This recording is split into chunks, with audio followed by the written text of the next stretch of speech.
personas son malas, de que lo que dicen está mal, y hace parte del modus operandi de las tiranías. En cualquier país donde haya existido una tiranía, básicamente ya hemos visto, no se persigue al criminal, se persigue el diálogo, el discurso, la palabra. ¿Verdad, hermanos? Vamos al 9º mandamiento. Manipularás a las personas con mitos y símbolos. Bastante clave, ¿verdad? Nosotros escuchamos esta frase que dice, las señales y símbolos gobiernan al mundo. Y es verdad. Cuando las masas están despojadas de pensamiento crítico y no pueden razonar, entonces el líder tiránico recurre a símbolos claros. Por ejemplo, la cruz, el sol, la bandera de tu país. Son símbolos que parecen guiar a las multitudes al lago de fuego, pero que aquí en la tierra las alienan, las convierten en zombies que se despojan de la capacidad de razonar. Sin embargo, nosotros podemos ver que el 2º mandamiento nos protege de esta agenda, ¿verdad? Cuando se nos dice, nadie puede decir nada en contra de la cruz. Y vemos, sin embargo, que el 2º mandamiento condena la cruz. Nosotros desde ahí somos protegidos de ese ataque a través del 2º mandamiento. Por eso es que algunas personas solo obtienen su conocimiento de parte de personas que tengan en su ropa esos símbolos. Y es curioso, ¿verdad, hermanos? Por eso es que ellos no nos creen. Pero si viene un sacerdote con el símbolo de la cruz en su ropa, o en su solapa, como le dicen, y ese sacerdote dice que Dios es una Trinidad, el símbolo de la cruz es tan fuerte que la mayoría de personas le van a creer al sacerdote y no te van a creer a ti. Aun y cuando tú vengas versículo tras versículo, aun y cuando tú les muestres que Jesús no murió en una cruz, el símbolo de la cruz es muy poderoso. La palabra cruz asociada a este símbolo es demasiado fuerte, y tú puedes mostrarles que la palabra cruz no viene del griego, sino que viene del latín, y que la Biblia fue escrita en idioma griego, y por tanto es obvio que la palabra cruz no está en el idioma original, y puedes mostrarle que la palabra verdadera era estauros, que significa poste, pero el símbolo tiene a estas personas hipnotizadas. La cruz como símbolo las despoja del razonamiento y las despoja también de su identidad. Por eso es que la teocracia necesita los símbolos, y por eso es que los pseudocristianos que son parte de la teocracia van a defender esos símbolos a muerte, hermanos, pero jamás van a defender la ley de Dios. Y es que un símbolo es tan poderoso. Gracias a Dios tenemos ese 2º mandamiento. Si no, hermanos, porque recuerden el 2020, el símbolo de un virus, cómo fue usado, ¿verdad? Y el mundo entero se enloqueció con ese símbolo. Las personas estaban muertas de miedo, y resulta que ni siquiera había sido aislado el tal virus, y el mundo estaba muerto de miedo con el símbolo del virus. Así que si tú no quieres caer hipnotizado ante el poder de esta tiranía, recuerda los mandamientos de Dios, ¿verdad, hermanos? Ahora, ¿dónde me dejan el símbolo del saludo nazi? Como símbolo del fascismo, que ya lo venimos viendo, por ejemplo, con Elon Musk. Recientemente un pastor adventista hizo también el símbolo del fascismo con la mano. Donde me dejan el águila, un símbolo muy clave. Por eso Jesús dijo en Mateo capítulo 24, versículo 28, porque donde quiera que estuviere el cuerpo muerto, allí se juntarán las águilas. ¡Plop! Este es el símbolo de la teocracia final, la que está borracha con la sangre de los santos, el águila. Hermanos, ahí está la advertencia de Jesús muy clara. El símbolo de la Iglesia Católica es también un águila, porque es el símbolo del fascismo romano. Y recordemos también que el símbolo patrio de Estados Unidos era el bisón, pero ahora fue cambiado por el águila. ¿Y quién lo cambió? Joe Biden, ¿verdad? No que él era del gobierno ateo, pero él fue católico y sigue siendo católico, y luego también reveló que era masón. ¿Y cuál es el símbolo? El águila. Ay, hermanos, ¿dónde me dejan el símbolo de la fascie? Es el símbolo del fascismo, que consiste en varios palos amarrados con un hacha en la mitad. ¿Y ese símbolo dónde está? En el Congreso de Estados Unidos. ¡Plop! Luego siguen los mitos, ¿verdad? El mito. La teocracia está llena de mitos: el mito de la bruja, el mito de la fantasía espacial, el mito del hereje, el mito de la falsa ciencia, el mito del cambio climático, el mito de que Dios es una Trinidad, el mito de que Jesús murió en una cruz, mitos y más mitos, que vienen brujas, que vienen hechiceros. Esto es de locos, hermanos. Sigamos con el 10º mandamiento: incitar a las personas a pertenecer a un grupo. Bueno, es obvio que es algo que tiene que hacer la teocracia. Como las personas están presas de sus impulsos emocionales, finalmente necesitan que algo les dé seguridad, porque son un manojo de nervios.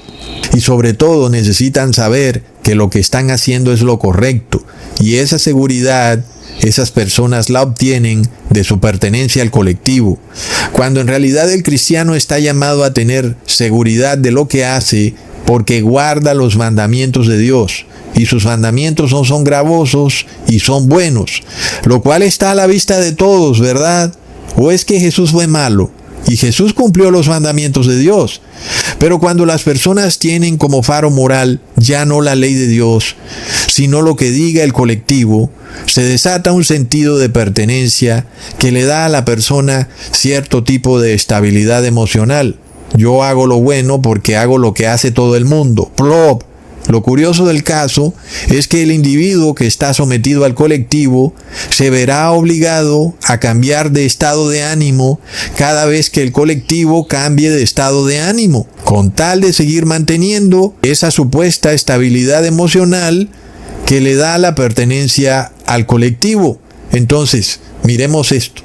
La masa de personas se comporta generalmente como una horda de pájaros que vuelan de un lado al otro en un baile incesante. De nuevo es el síndrome de la bandada, ¿verdad, hermanos? En este caso, la teocracia empieza a comportarse exactamente igual, como es apenas obvio, porque cuando tú miras esos pájaros que se mueven en bandada, parece que todos cambiaran de dirección al mismo tiempo, pero si tú ves en cámara lenta no es así. Primero hay uno que cambia de dirección, luego rápidamente lo imitan todos los otros pájaros y cambian de dirección, ¿verdad? ¿Qué quiere decir esto con los seres humanos? Lo cual se cumple también cuando se someten al síndrome de la bandada.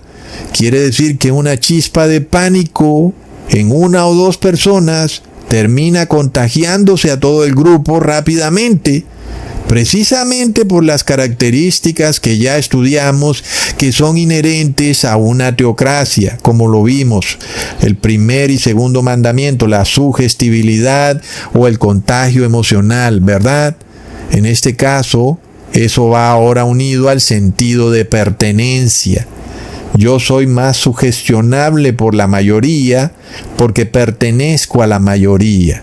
Y ya no solo imito a la mayoría en la forma de vestir, o en los peinados, o en los tatuajes, o en los aretes, sino que ahora también imito sus emociones.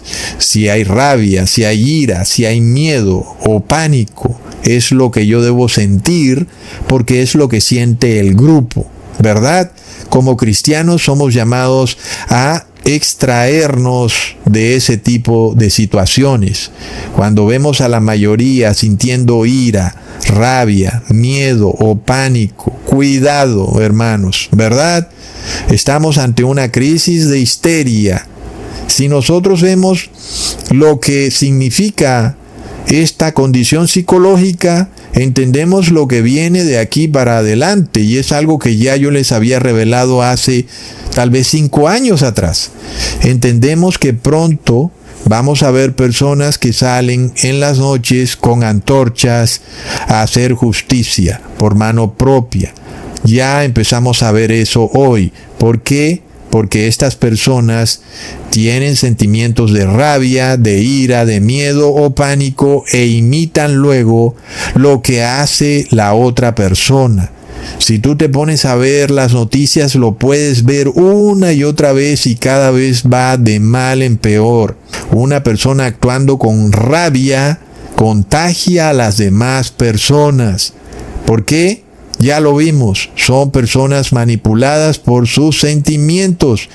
Esas crisis de histeria pueden extenderse a una ciudad, a una región o a una nación. Y es lo que ocurría en la Edad Media. Las personas tomaban sus antorchas llenas de miedo que porque una bruja estaba haciendo un hechizo en su casa y ella iba a hacer que colapsara toda la nación y que los demonios se apropiaran de todas las personas y tonterías, hermanos, ¿verdad? En los últimos años el ocultismo, el espiritismo y la brujería se han tomado abiertamente el país. En el 2025, congresistas del Pacto Histórico presentaron 2 proyectos de ley para vigilar y controlar las iglesias, al tiempo que buscaban reconocer la brujería y la santería como parte de la libertad religiosa y de cultos en Colombia. Con esto dejaron claro en qué creen y desde dónde están gobernando. Normalizar que dirigentes políticos permitan actos de brujería es negociar nuestros principios, y cuando el poder se ejerce sin principios, el país pierde el rumbo. Hace unas semanas el candidato Iván Cepeda legitimó en actos públicos de campaña hechos de santería y rituales espiritistas ajenos a cualquier agenda política, con el que han entregado el país a la brujería y a la santería. Es aterrador que en operativos en diferentes regiones del país se hayan encontrado altares de magia negra y de brujería. La espiritualidad no se instrumentaliza para hacerle daño al país, que Dios es quien gobierna nuestra nación. ¿Acaso, hermanos? Porque es que todavía somos ignorantes en esto. Si hay una bruja con mi foto allá haciendo hechizos, ¿acaso eso me puede perjudicar a mí, hermanos? De verdad que no. Yo guardo la ley de Dios y a mí el que me juzga es Dios. ¿Puede una bruja, por más de que tenga una hebra de cabello o una foto mía, puede hacerme algo, hermanos? De verdad, todavía creemos esas cosas. Y si no me lo puede hacer a mí, se lo puede hacer a una nación, como están enseñando hoy en día los evangélicos. Hermanos, es que esto es de locos. Yo creo que yo pudiera seguir en este video 4 horas más revelando todas estas situaciones que se están dando hoy en día, que uno pensaba que habían quedado enterradas en la Edad Media, ¿verdad? Pero plop, como ya habíamos dicho, cuando la Iglesia Católica está en la cúspide de su poder, la razón estará en lo más profundo de la tierra. Volvemos a la era de la locura, de la histeria colectiva, y vamos a ver a personas cazando brujas, cazando vampiros, cazando de todo tipo de cosas demoníacas, ¿verdad? Y de nuevo, vamos a suponer que ponen un templo del demonio en tu barrio, hermanos. ¿Eso puede perjudicarte a ti? No, no te perjudica en lo absoluto. ¿Verdad, hermanos? Leamos entonces lo que dice Ezequiel capítulo 14, versículo 14. Si estuviesen en medio de ella estos 3 varones, Noel, Daniel y Job, ellos por su justicia librarían únicamente sus propias vidas, dice Jehová el Señor. Pensar que establecer una teocracia en una nación o imponer oraciones a la fuerza